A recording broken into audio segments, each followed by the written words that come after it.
Cũng lê cho ta ghi nè ba cái bu nè chẳng lời cũng lê cho ta ghi nè ba cái bu nè chẳng lời chỉ đi người ta lê mà người ta là tôi và tôi chỉ đi người tôi là người cháu đi ra là có chỉ ra mi bì mà cả bây giờ là người mình nan có rồi nan có rồi chỗ đó nan có rồi chỗ đó có abung do ane makara tapa dai dole jiye ini ni jibri tuan komalan lala to kalau pendre kagari nim jadi utang ini kado jaran ini komala guru jela komru jin ran ya nang ni ran kilo ini ran gai wa ini binnim tanah amala lapi ro binnin jika jaga jagi janawan jika jaga jagi ini gejala itu mur ini matang lagadan malangir gole jibugi togi jibugi mani raitilie ole agam kara jale illigi jale no to na aljana makar kigi najala bungi lino amajada ane kaini ane la tagi yang takala tagira taga jone mejala batago muru yari tarwa golawi nga golawi ra jabala taga nanruo jogorino jogor no go bigidu kala go yaude gaja ligini kadben ligi jaragilo nagara ini wama na jawa boje me jaraga dalago jalaro dione metoi Elipatan laga wajah itu lama tiga cini kali. Aku cara kacan warna cina kapalang lalu kedan rally merada. Lalu lain diam teriang. Lalu relang ini yang je tagi yang je tagi rokom lagu tergiang. Ya muru ya lamarein siapa lagi muar yang loyur lagi namai melakai. Cigrang manwain eni digari tu ya lagi lamam tu ya jawal puji kamaro lita puita ini na cigragi toni na jim tog maya jimin re dal delia ejabala tagajani bugina jeng legiye wa akiye wa ini kulit jawal tagu diardak Bujin nangai bukan colok ikan mejo tu le kulit bing ini noelal gaya ni beri gaya. Ya ko komodum jet. Virtual Alele program ngon meja to imjan laure to meja to in kiye. Program ini kanan rajang chapre dar mit ikichen alben magdu gein wuj rajwalo wijin. Eno tage kom kanan rong imek ga rajwalo ikichen chaban kanan. Pewe na do a Chapreodnan ko kachiro to kagingan programming. Email ang magdo ko kumna loy ijilakun game.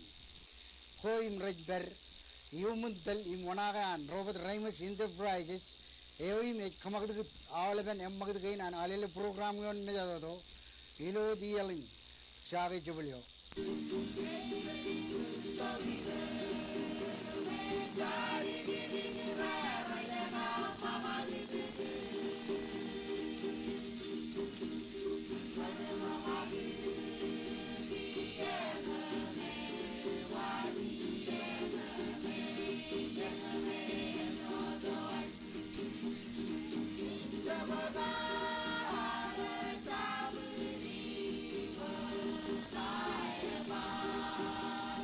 Bye.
Chadunin Jet, Chilo Chadunin Rainin. Virtual Allen TV program on Alele, very on Middle Kia. And I'm not Bagado, Elang Bagadu coach, in Woga coach, and not Arut Louis and Coromodoro. Iloyan Kia, you can begin than both of Trestio and Alele management, and I'm Karwaini Kum Tumor, Roret Lale in Rongjare, Iloyanin. Ilo programming and raining, Elang Bagadu coach and Louis in Chapangan Nango Parainwood, and I were Bovanado Manoy Al in Nalang Tarbain, or Ukraine, Wallach, and I were in Low programming and the Louis Gomoda. Convening programming Rajan Church, and Chitman Manijane in Peripan programming Malok and Chamlon. Here, Louis Chitan Piltman programming Arrow, Chana Chagalang and Udo and Island Mille, and I could look to an island and get Louis.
Iloyan in Gia, Ginaro, Romajaleo, Chen, Udio, and Island in Mille, Chanan, Pedrakin Lelhanan in Kamolanir.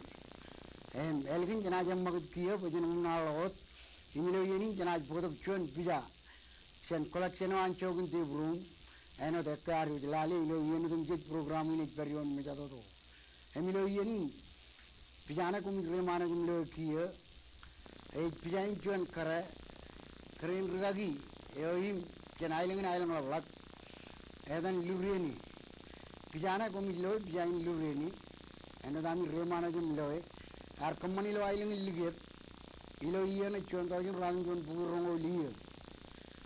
Pavanado in Karain, a Chun Karain Island of Luck, a Karamana Rong in Chala, in Arilong Kuchai, Matancho Road and Island Kain Rar, Trialong, Chugul, Mijano Kuchai. In Elgin and Duolok are ordained Nanchuan Crane Rugagi, Rugadagin, in Raldo in Chervalilo, Palagan Island King, Karana Lurene, are Chervalilo Island in Meji, are Chervalilo Ligat, and Burch Island Gojet, Edwinite Chevalang and Island one, Eligdada, in Chervalewan, in Chervalion Island of Irak, in Joyar Mit. In Kakij and Morin Gilo Iron. A Wayamin, Karayoin, and Ajor, Arroy, Kamolole, then Garchervalina or Company in Calvalo Marano, Island in Majal Kane.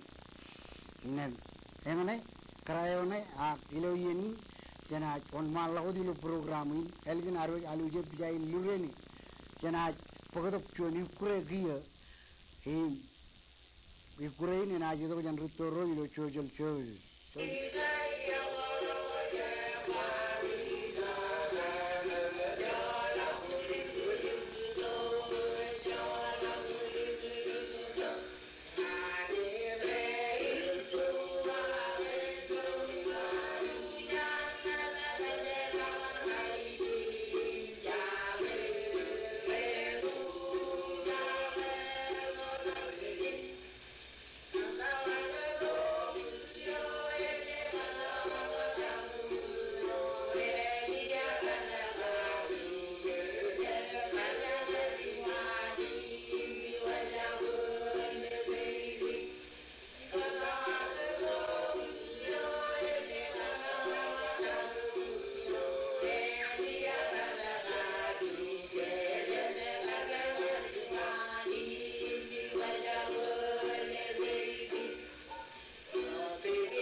Chilelga Narin Kamolo Rutoro, Chanchojal Chevy, Elginaro, Ukure, Arkamanang Kiju.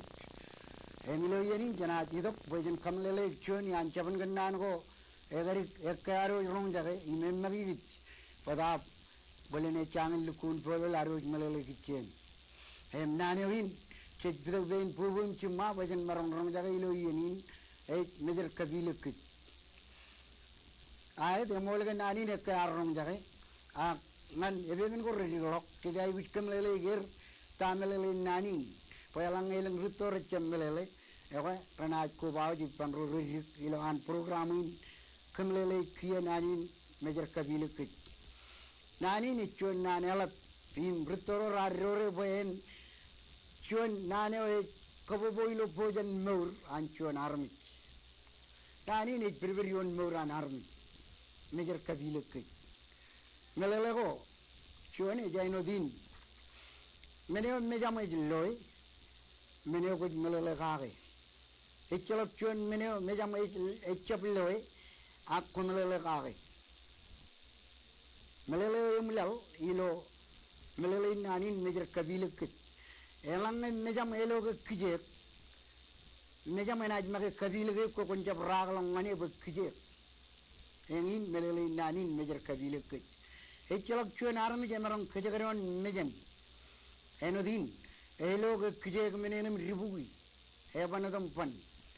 Payalagan a Ribu Kijagin, and I meet. Every note, a chalak army Jamaran Perijo Rude, Iran Kenadogan. Ejmina Rail Dam Lala and Tol Lal, M. Kajaran Mejanum Kalo. Evan.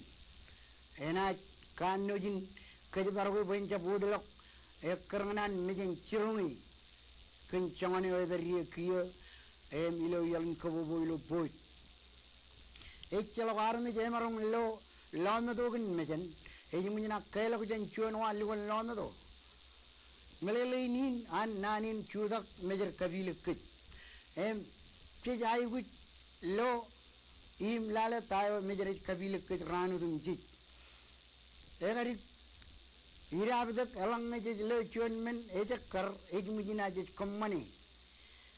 Echem Malay Nanin Major Kabila Kajin. Ilowawidin, I was logo Echap Manavat Commani, Kajaron Mijam. Uninanga Rutoro Ligut, Seven Gananin, Kanaka Mijam and Kabila, a Meja and Kabila, a Mejaruj and Kabila Kajuj Kachujo, Pojan Jamaram Lejani, Tayo Mejarij Loy. Training Eke an army Ruve Nanin, Ilo Yaling Cherval, Im Konono, Im Aulemin, Aule Konain Moor, Ched Ruve, Menga Mejarij Loy, Page Carbojan Ruve. I know din, Major Call of Jet Wanjong Rainin, Come by Ralikarang and Kit. Elabdada, Ilo Aru Yawel can put it war.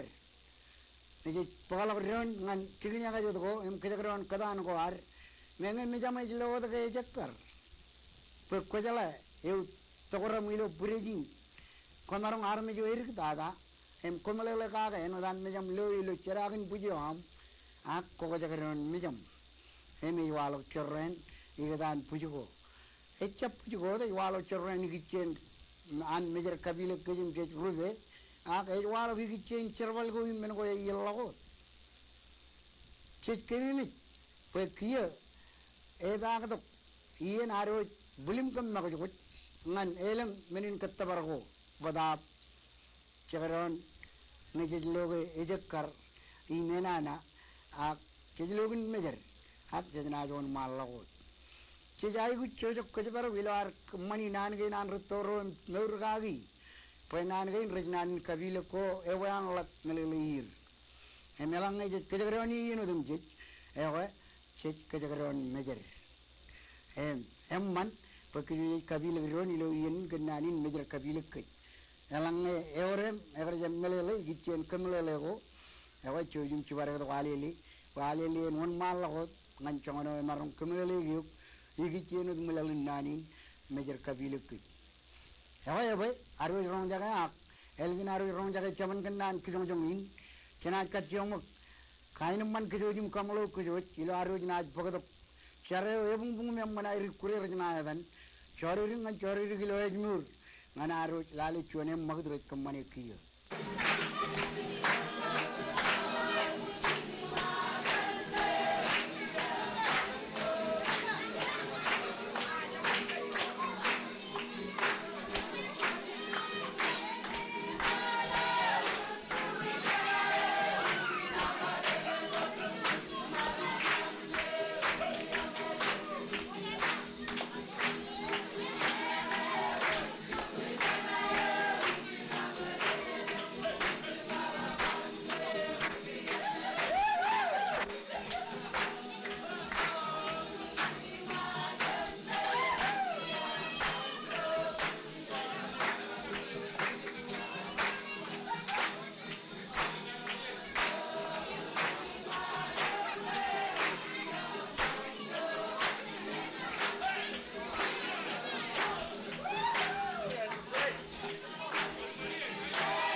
Sekian elakar narin kamolol ngan chori kilo ejmur.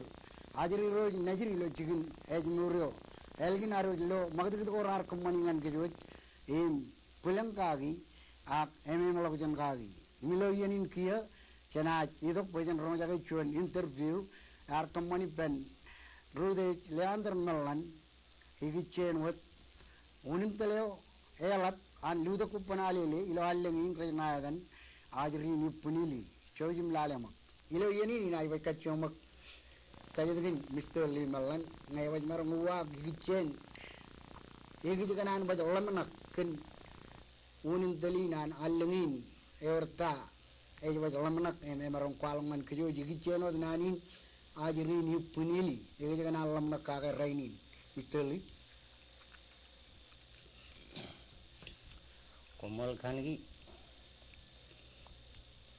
Mora dengan kamane jon kata mora kan gilo terrain embalan rocet emlar kajerbal nanin emeba ipni li kan gacedra iba ipni ni ya baik cakaran tayo coba li agni ipni ni Apalagi melalo awragin emcu jagin lamna kage karangan mulintan nan allengin buawen ko dit kamaningan ron najir ilar kajibarge ba elang ro imrar kwala gair kelalagjan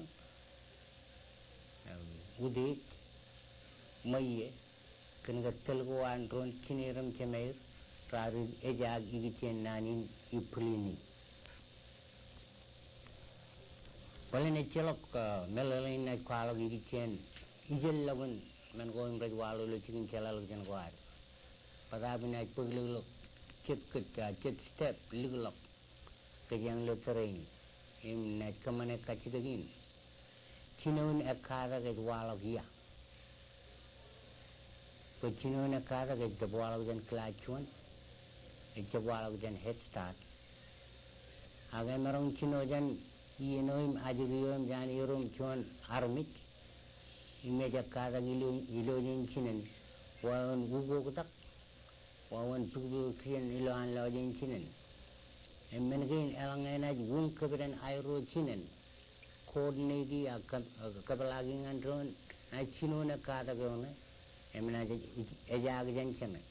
Emelangena Temman Chinon a Kadagan Jen, but better name Manda. Emalaban Katabargina, Kanan by Adrian Nature, Tenchino in Boogie Ilo Head Start, Elementary, High School in Molnok, Tranicanism Con. Our Ganchuan are Ajuri, our Gome, Anchuan Love. Amang najam man ejago, inna me najam man tokaligo. Ejagane echap root rugagi tamaran kamane. Ejagne lo chul ejwalo jan prali dak awa chipong ongan chilu ak chilu chima elgin railep ieno me ejamlok ijo konan rugagi. Ako awa wo jelagun prali dolongan chilu. Kenapa ciluak emen incoda wan lang au wan lalago meju pengotongan rali dekawa ego joko konareng cinenem kemenajeri emelange cinenem kemenajeri tanai ko bai pentrugagiro kada menajeri rein inne menaj wung awan awalep awane kada kana ajri rabijin cibarigi rabijin puri alange kejina ciwang ron kamani joko konar inna menaj pelan tabrak melalain jatan kwalgulo unin dalinarang lo alengi. Ay, kumul limalan elgunalikar elginam kumlelek awain kadak kane me ajri rajbari lokaj barawan rugagi lokilaj cheloge ienem ajri rajam magdgit chelo jabran man raj kammane raj kadakot enangane enwat programmer kan Alele in kuala biduk bein ciburim cimar ilo terego nei bung ajri akair biduk bein ciburim cimar nganai rinong ngani rak boy banadong ngani rim kanir din calalo jan kuar enot gari bari lukilaj ajj bole loge cerren gein roalo ilo terene ajri reji dog jan kilaj ngan ipan rolu gugun cinerum cemer elgen rali dagawa evel ekelo kajbaro go jilong ngani ajri rein are kanam go jair ngan air kanan belen kejujij melalawat ke cerren go gain walok iper ro chinerum cemen ajri belen unin angar rutoro ledo nanin kali kar chigni wo modada ilo yalin kejbaro akada kin chuan ajri mijin jar cholok ijo konar etto igini cholok chugul ak chugul an chuan ajri bare du penchinem cemen kalanga chuan nugun kadakin chuan neji rajri walok kargarin kadak ko air ilutrio ajrio jirum yamana kare chet kamolol rudal chuani nar ganan kwalok tijirik yan enot cerren gain chejlo miro yirge elglok air walo jan kijmagi roilo nugun wana ajri rein ge ganan kachidagi ten limalan ege gana alam nakken kain cerren rudin rainin jorod ke ienar ado kamarimure cebelangan celago aram kacang aini ko balok dan regim kemani bajri rein najir ren marong teber unin dalin cuci kada kagelo alengi ege gana alam nak komal kan ya Palen menu marong wa kachidagini lo chikidagini em kali karge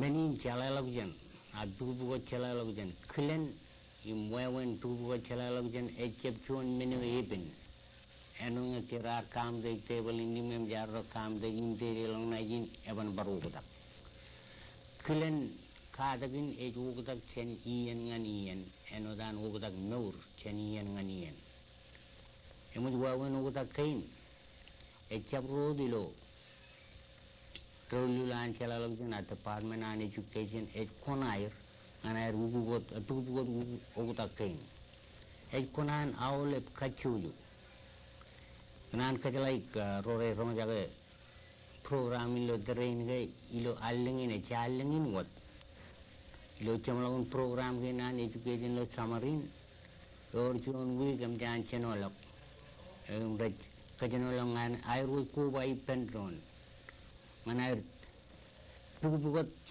wawen tayo education en ilagi yal tayo course tayo jigpuge pada baban chamlagun Trainodum teacher, Rajar Ballo education ranaj. Kamane chuan lamnak ag elmagot. Epan tabra jaban chamlognin ranaj I will lego ledak elmagodin ngan kachujo chinum jaman ajuri kachujo rutto kachujo ajuri trudal roar kajo chumor kajo naj tugode ba elango konoin kum kanan kwalok chamlogom bae kojo jig bage an education are young year. In them, Siena Jamagat Rodham Jit, right Pello Education Department. But can get rain of them, right Pello Education Department, a technician, Chet Rijik, Chet Rulamlam. And where we in Chikico, or wrong company. Kain Chikico, Tulgo, repair. Our parent call Lukun, Wewin, Kojio, Chang I in Boyle terrain. Egoy kum kana ledo leda we awle peru jilum majalin kan bokona ngan tu bode im ledo koyo elangena pitu orchon pinjan tudal roar em kumu ka chuju ko bai pan ro recher ballo education departmentinem yan kam na chino pok pungdan ko ngan lam lami il juar emalangne pat alengin em kajno lo bajen kwalo gi chen ajrin ipnili ag hipnini ewa inem kena tubu wagon ko jaman kamane pe eni terngan kale dengan awlemen majalin Himjar rong jat ngalele kitchen interview jan Mr. Leander Malan ewi me chief ngan elementary coach galangin majalin em chidle loharnan kamolole emol im elkun alikar angar kamlele ngan kejoj emilo yenin kia Kena emmagat nganar pagadok yudio chen wulga nganai ralangan ke ilo yenin.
Sedgiel elawarnanen kamolo liudio jan ulga church elegin aroj karno jake alin emilo yenin chebo jak pejel lelok mejato to in ngan Mr. Arando lobo rubenado aroj nganan poduk chuan rubenado ngan kitlu yenin Emodo yin programo jan Alele nganan pelungoj mejato to nganaro chumor ro jake imngan kumro reda kumro ro tolok kammoral ani gani yenin leu jari yago kumudum jik ilo terei Senai ko bai pendronam lale jon saban kan nano yido gigi chen ro ligao ro me rit pap e charar ka mandine charar ligar rain rar charak chen namrigi mai gu jilang mane bon ilo ngadona rajwa ngadona aloji ligar rain e chap pero chapello title na rajwa mamani liu jiri Kenige rero jail marong ipandron ken wawen kildan echarar ko ayro ipandron ngakar manin liu siri ewe siono di ayro na ayar marong charak kenige emo jeta ken wai gim kego nganan liu siri ha kenige ijubik chala wa ayro jandron rero jaigu jail marong ipandron ilo ian charar gin ayro Kerero charagim kubayon wain wairo leo yon ek kejar baran ag leo yon ek kejar balpung wawen rin airo charak emilagulu lamado ro dalilo ilo an tu lagal leo yon ek chan melele wawen an wayo ek charak ka leo yon elikun melele em leo yon ek chebowe ag leo yon ek perion eleo imgerero jino charak ewe kijang ruru ilo cebayawan. Ewa kiber berlangin jinem rujitan, yang ni cetakin pitch. Kuala ke, ailengayo ever ilo pujo iman noyo, idur yarin wai wairo. Emu juga bayandriwan cebayawe ilo ran olak. Edale mulak bung, ewe elukun, calakan marang melele. Ejar bal leo yo neleo. Ke seri iju gom chala ka chen iju naileng kiye roj iju iloan charak ejaba lagdo juyo nelim kowe wain muni kwag da ju poka cha yon cho wach kwala kwe iman wayo lukun cho waju iman emejit iloan iju kali kare imiloan melele kake Ijoga ijun rak, komun kemi meje boy wukbe, ime chat pinot, ngai jan meje jilawan tagi. Allah kun cetawa, ejam magdi nidolok, em wukbe dolok. Em alanga kona lor ijuin, ego innam kona timjan ailengo. Ako lor ijuinin, karang nganan idolok ijuin, em karang nganan, kaya dalo jan ijuin. Pain marang uncicit. Emo juawan rina lamaro katabar ailing or roi katabar. Rero jail marang ipandron pujan ipandron kencangan calai ko air roi ipandron. Kenga ecap cuan calai o me evola men air ro cumor calai.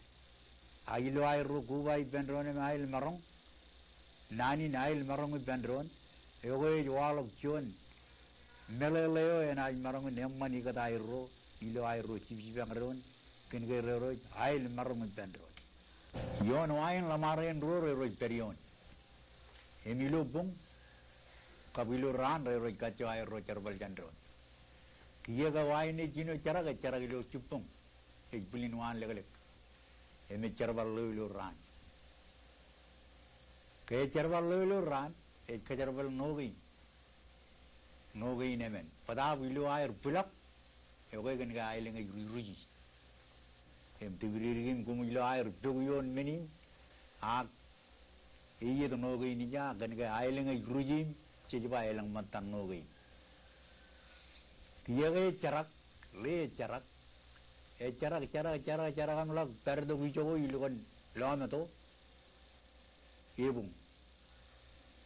Kej bung jadi yang lo ne lo charbal jogo kacharbal bung emlale iju go rai kagallan ailen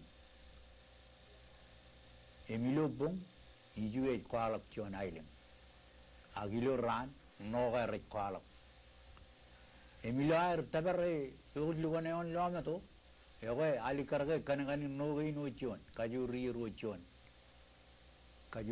chon air charbal kenigar beriolat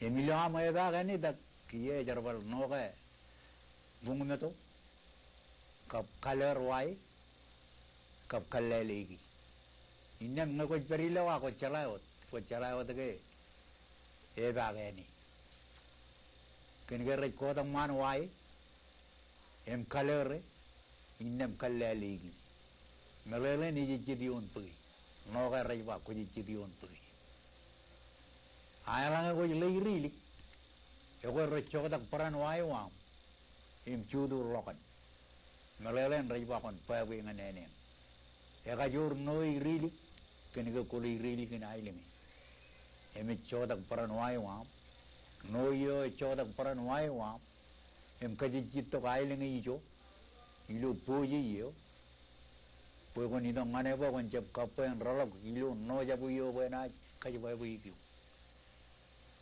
imelang e jita mone ni dak e we kamera da no re ba no nelgin par e ga me do dam ko da man wai wa innem no ye logan e kala rene ro e ba kon wane ni ro em no ga ire ara mi ri kaji ri ro jon re kalali wai wa e mo wen rin wa bi em kenigal kagallan eni ilo amoy baga eni ibi kunon em koban melele po ibi kunon ak keniga en bunni mo charbal bidopu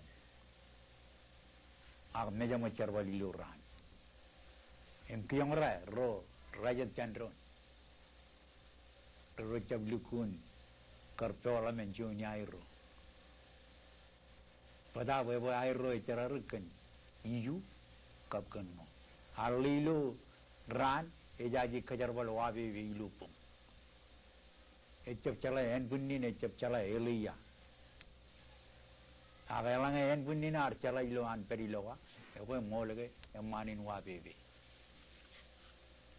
kiye algin aro rongja ke pue benado jan rube benado aro mit anandolo bo chejle logar nanin kammolol e milo yenin chena kachong Bagadok percuan yut nganan alangan ke cimiudin kiye bojak in alangan ke joje yudo jan alangan arno.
Chejkiel elwan nanin kammolo liudo jan ailangin arno elgin aro rongja ke ain eno ra ligi jar kiye emilo yeni jana jidok bojen kachong kemlele chiri gichen mangaku kijer magi ilo ailang kain Moda program ini kanan kimlelik cabre durung jaga ke mana kain kijer ilo ailang kain ragar jab cabarin aigo muala ani jal lido kijerekarangan meurinar.